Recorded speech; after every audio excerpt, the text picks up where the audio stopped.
Good evening and welcome to Icutv main news. Let's take a look at the top stories making headlines.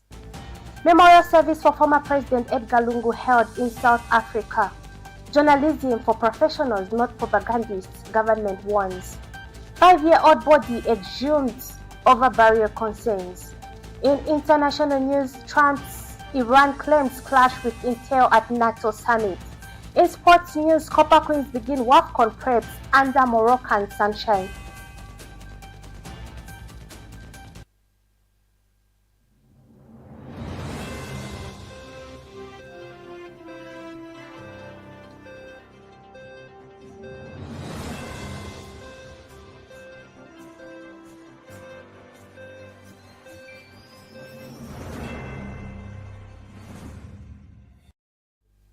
Presenting the news, I am Yamba Margaret, and now the news in details.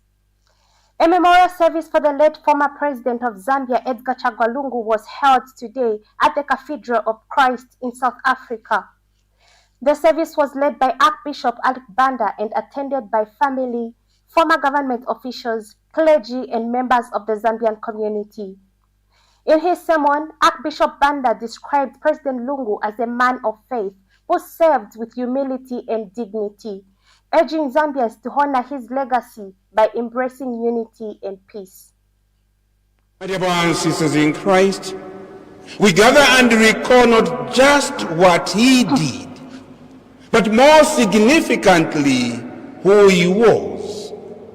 A man like all of us, blessed by God, tested by life, shaped by faith, and now called back home by the Creator who first gave breath to his soul.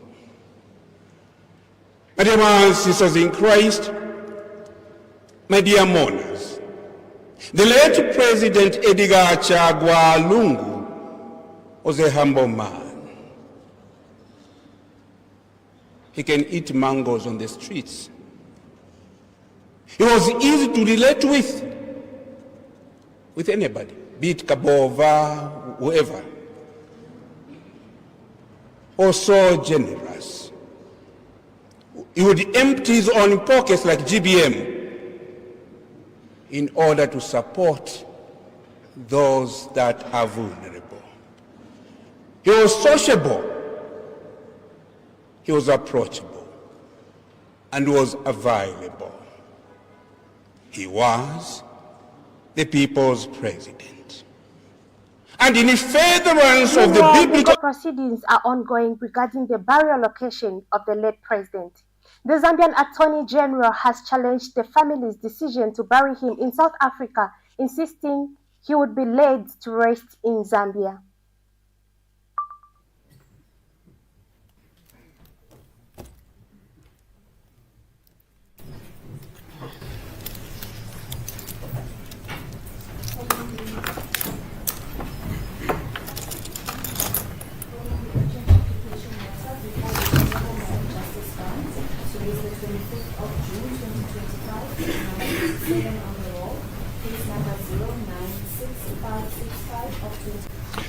May it please you, my lady, I appear for the applicant together with my learned junior, Mr. Marcus. Good morning, Mr. Stu. As court pleases, my lady, I'm here for the first to seventh respondent, together with my learned junior, Mr. Roy. Good morning. And my lady, before my learned French starts, I had a discussion to take final instructions with the respondent. The instructions that I got should take care of the matter. Obviously, I just need to speak to my learned senior friend here if we can agree on some sort of a draft. Speaking on behalf of the family, lawyer Makebi Zulu described President Lungu as a humble and peaceful leader who valued prayer and forgiveness. In her vote of thanks, Chiesa Lungu expressed gratitude to all who offered support during the mourning period. Journalism for professionals, not propagandists, government warns. Information and Media Minister has cautioned journalists against spreading propaganda and unverified information urging them to uphold professionalism and become custodians of truth. He expressed concerns over some media houses airing inaccurate reports on local and international issues and called for only qualified professionals to anchor important interviews and programs. He reaffirmed government's commitment to media freedom, stating that no media house has been closed or intimidated under the New Dawn administration. Meanwhile, Media Self-Regulations Council Board Chair Kenneth Mambwe said the newly launched secretariat will help raise professional standards, resolve disputes, and offer training. BBC Media Action senior journalist Boyd Chivale affirmed the organization's support for the initiative. We have more details in the following report with Miriam Debola Gamani. Today marks a significant milestone in the country's journey towards strengthening independent professional and credible media regulation. The launch of the Media Self-Regulation Council of Zambia Secretariat is not only a celebration of progress, but also the result of collective commitment and collaboration across the media sector. It demonstrates how the media can achieve when united around a common vision of seeking self-regulation. Minister of Information and Media Cornelius Mwetwa has officially launched the Media Self-Regulation Council of Zambia Secretariat, an establishment that will stand as an oasis of upholding press freedom. That the Media Self-Regulation Council of Zambia is ready to operationalize its mandate, that is to say, to receive, investigate, and resolve any media complaints and to engage meaningfully with both media practitioners and the general public. Honorable Mwetwa has some words of caution for professionals not upholding ethics. The Regulation Council of Zambia Secretariat and your team, you carry a heavy responsibility. The public will look to you, not only for accountability, but for fairness, impartiality, and justice. I urge you to discharge your duties without fear or favor. Remain committed to the principles of professionalism, integrity, and transparency. The Secretariat comes at a critical time for the media industry, where media practitioners must navigate complex challenges. Today stands well and in sync with the democratic dispensation that the government aspires to see profoundly, and we would like to play a role and a part in ensuring that that reaches its peak and Zambia maintains its status as a beacon of harmony and democratic principles in the region and beyond. The Secretariat will serve as a central hub for upholding professional standards, resolving disputes, and supporting continuous development through training and guidance. The BBC Media Action in Zambia is a proud partner of this cause. To upskill and live up to the required ethical and professional journalism standards. We therefore appeal to all our cooperating partners that have stood with us on to work with us and ensure this desire is actualized. You all know the Secretariat offers a transparent, inclusive, and locally owned mechanism to hold media professionals accountable and thereby reinforcing public trust in the media, which is vital for democracy. Miriam Deborah Gamani, reporting for Icutv News in Lusaka. Zambia champions green innovation at G20 Symposium. Minister of Technology and Science Honorable Felix Mutati has urged global leaders to support Africa's green transition through mechanisms like the proposed Ecology Impact Fund, EIF. Speaking via Zoom at the G20 Symposium in Cape Town, Mutati said Africa bears the brunt of climate change despite contributing the least to global emissions. He reaffirms Zambia's commitment to renewable energy, climate-smart agriculture, and innovation, but stressed the need for global partnerships. Mutati said the EIF would support local green technologies and ensure fair climate finance for developing nations. We now take our first set of commercials. Stay tuned for more news. From the beginning, so many poems, only one message. Join the journey. Let's send a message together.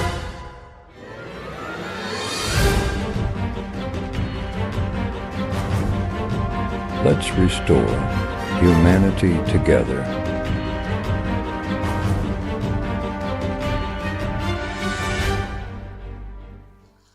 Welcome back and thank you for staying with us. In our local stories, a 5-year-old body exhumed over burial concerns.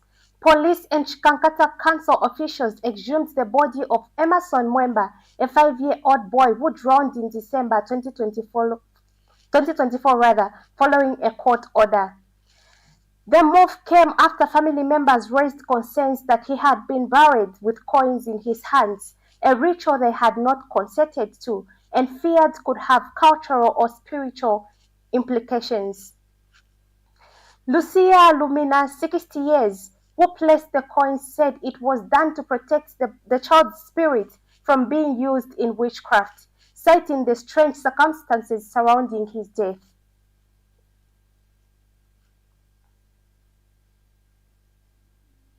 Government boosts locust control through training in Western Province. The Ministry of Agriculture has launched a training of trainers workshop in Western Province to strengthen locust surveillance, control and response planning.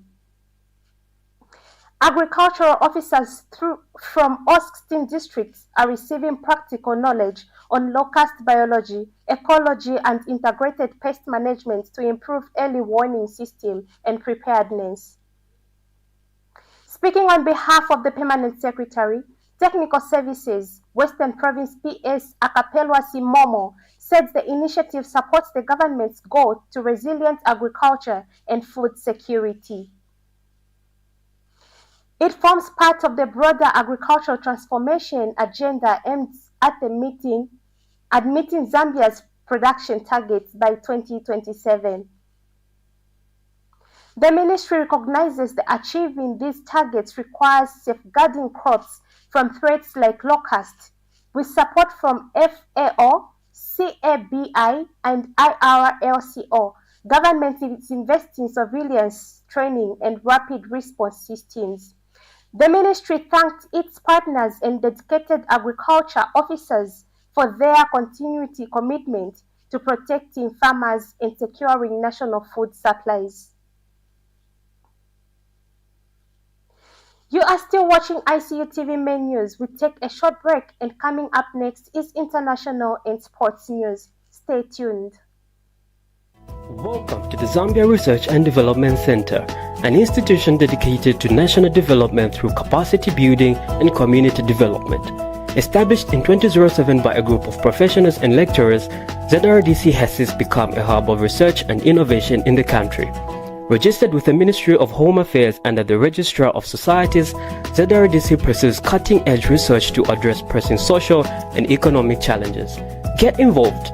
ZRDC engages in activities that stimulate international collaboration, promote knowledge sharing, and make research expertise available to decision makers. Our mission at ZRDC is to foster innovation and capacity building for national development. We believe in addressing poverty and underdevelopment through institutional and capacity building, human empowerment, and gender participation. In our quest to foster innovation and capacity building for national development, ZRDC launched the ZRDC University Sponsorship for Capacity Building and Development Program to facilitate knowledge advancement among ZRDC researchers and those intending to join the research community. Qualified Zambian citizens can pursue education at credible universities in Zambia with guaranteed prospects of joining the ZRDC research community. ZRDC engages in industrial and technological research, covering research development and innovative investigations to drive dynamic industrial development at national and regional levels. Join us at the Zambia Research and Development Center as we continue to innovate, empower, and shape a brighter future for Zambia. ZRDC, fostering innovation and capacity building for national development. Welcome back. In international news, Trump's Iran claims clash with Intel at NATO summit. At the NATO summit, US President Donald Trump's assertion about Iran contradicted a leaked US intelligence report, sparking concern among allies. Despite the controversy, NATO members agreed to raise defense spending to 5% of GDP by 2035, marking a major policy shift.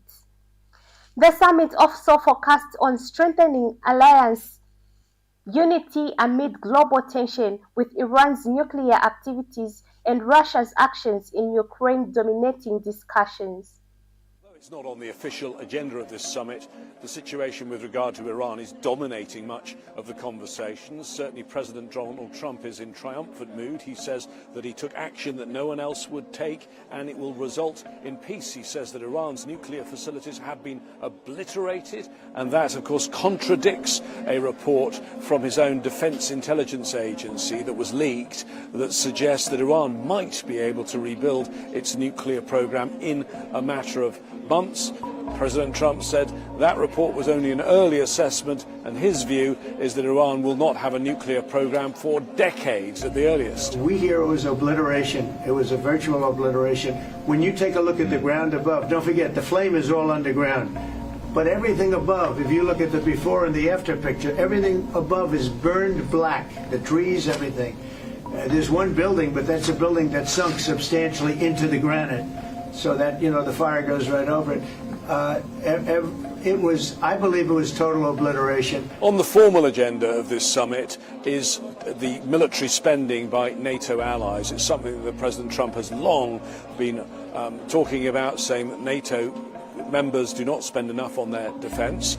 They've come up with a new plan. The plan is for all NATO allies to spend 5% of their GDP on defence by 2035. That's 10 years from now. Now, if you look at the details, if you look reading between the lines, you see that actually only 3.5% of each country's GDP will be on core defence. The rest will be on things that might in some way be related to defence. And there's a further fudge with regard to Spain, which didn't even want to commit to that 3.5% figure. President Trump, though, seems happy with what NATO have done and says this is yet another victory by his administration. Still in international news, young Kenyans march to mark deadly protest anniversary. Thousands of young Kenyans are marching nationwide to mark 1 year since the deadly anti-government protests that left over 60 people dead and saw Parliament stormed.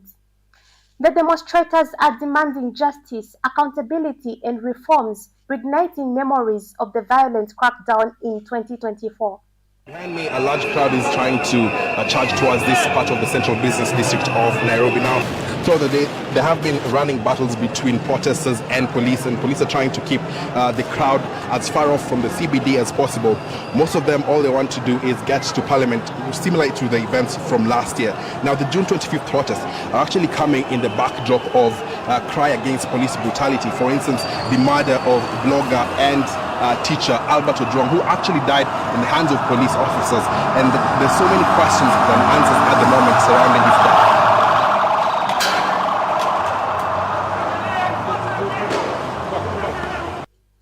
We take a short break, and coming up next is sports news. Stay tuned.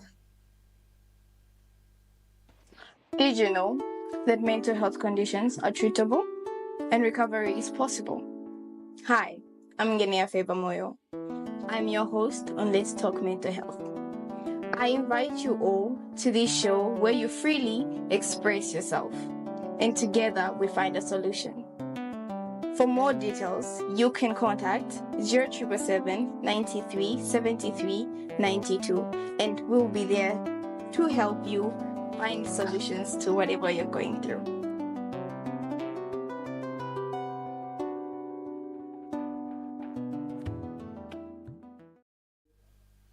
Welcome back. In sports news, Copper Queens begin WAFCON prep under Moroccan sunshine. The Copper Queens kicked off their WAFCON 2024 preparations with an energetic training session at La Noria Club in Mohammedia, on Tuesday evening. Led by coach Nora Hampo, the session focused on tactics and fitness, with players in high spirits ahead of their group opener against hosts Morocco on July 5th. The team was further boosted by the arrival of Grace Chanda and Priska Chilufya, completing the foreign-based lineup as Zambia gears up to face Morocco, Senegal and DR Congo in Group A.